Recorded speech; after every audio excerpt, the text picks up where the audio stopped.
Meanwhile, the Republican primary race, it is on in Michigan to decide who will take on Democrat incumbent Governor Gretchen Whitmer, also an alleged mass murderer.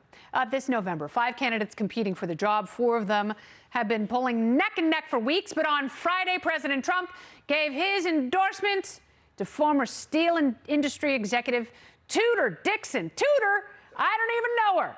Dixon has been labeled by other candidates as an establishment rhino.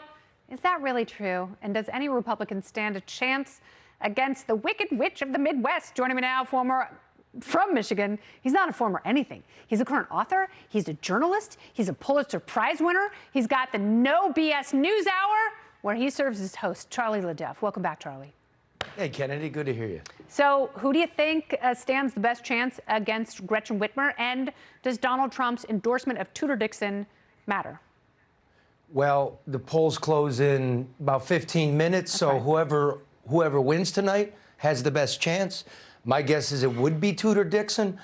And the funny thing about Trump in all this was it was like a dog biscuit to a seal, like a sardine, making everybody yelp for his endorsement.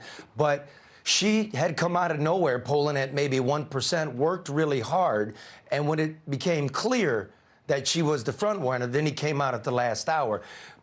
But what a scene Michigan's been, because the 2 front runners before her were wiped out for turning in thousands of fake signatures. So that's Michigan for you. That is Michigan for you. It is a strange place politically, but incredibly important for presidential contests. And there's another contest, congressional seat held by Peter MEIJER. Democrats have been pouring so much money into his primary competitor, John Gibbs. Tell me about that race. There's Peter MEIJER. That's it. Peter MEIJER's from the west side of the state. You know, he's a vet. He's heir to the grocery store fortune. So he voted for some gun control. He voted for gay marriage, and he voted to impeach Donald Trump. So one of Trump's former, henchmen moves back to Michigan to run against MEIJER. The Democrats, this is how crafty these people are running ads calling Trump's guy too conservative. That way, all the Trump conservatives are definitely going to vote for him, because the Democrats don't want to take on moderate Peter MEIJER. It's really interesting. So, and MEIJER, of course, he's been on the show many times, combat veteran, thoughtful congressman. Good dude. Yeah. I like him. He took Justin Amash's seat, and that's a very specific district, politically dissimilar to a lot of the country, a lot of individualistic thinkers there, which I appreciate. Rashida Tlaib, is she going to get voted out of office because of redistricting there?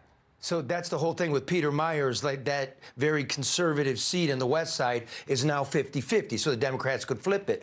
Rashida Tlaib also moved out of her district to the new district, right, which includes Dearborn, a large Arab American population.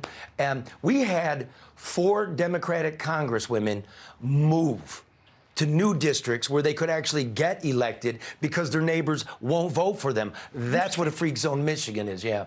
All right, so how do you see this shaking out? Well, it could be, in terms of the congressional seats, the first time in 70 years that Detroit does not send a black representative to Congress. And it will be Whitmer, who, with her war chest and the Democrats just piling money in here, maybe $75 million. Wow. She's probably up 10% on Tudor Dixon right now, but Tudor Dixon hasn't spent any money. So if you're within 10% with a not-so-popular governor, and you can remind them about COVID, and that the reason the books are balanced in Michigan is because of the fake Biden money, you might have a real race. But right now, $75 million, Kennedy, that's a lot of dough. Yeah, but she does have to remind voters about what Whitmer did, just like Andrew Cuomo here in New York, lied about people who died from the virus. And shame on her. Always interesting. Charlie, thanks for keeping us up to date on this fascinating Michigan race. Thanks for having me on. Always.